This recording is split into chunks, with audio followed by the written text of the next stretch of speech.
சென்னையில் போதைப்பொருள் விற்பனை தொடர்பாக மேலும் 4 பேரை போலீசார் கைது செய்தனர்.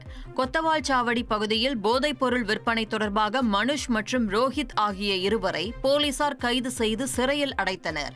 அவர்களிடம் நடத்திய விசாரணையின் அடிப்படையில் ராமநாதபுரத்தைச் சேர்ந்த அப்துல்லா என்கிற செல்வகுமார், திருவல்லிக்கேணியைச் சேர்ந்த முகமது சித்திக், மண்ணடியைச் சேர்ந்த ஹபீப், ஏழுகிணறு பகுதியைச் சேர்ந்த தர்ஷன் ஆகிய 4 பேரை கைது செய்து சிறையில் அடைத்தனர். முகமது சித்திக் வீட்டிலிருந்து 77 கிராம் மெத்தபெட்டைன் போதைப்பொருள், 450 கிராம் கஞ்சா பொட்டலங்கள் பறிமுதல் செய்யப்பட்டன.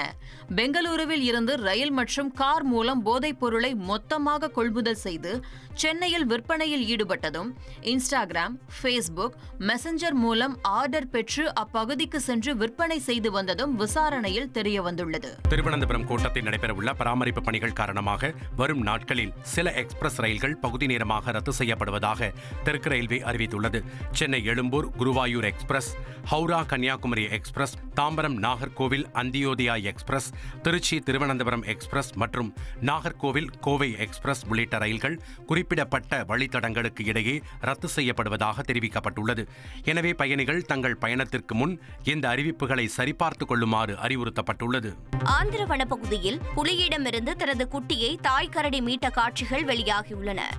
ஆந்திர மாநிலம் நல்லமலை வனப்பகுதியில் புலி ஒன்று அங்கிருந்த கரடிக்குட்டியை வேட்டையாட முயன்றது. இதை பார்த்தவுடன் தாய் கரடி ஓடி வந்ததால் கரடிக்குட்டியை அங்கேயே போட்டுவிட்டு புலி ஓட்டம் பிடித்தது. புலியை விரட்டிய தாய் கரடி பின்னர் தனது குட்டியை அழைத்துச் சென்றது.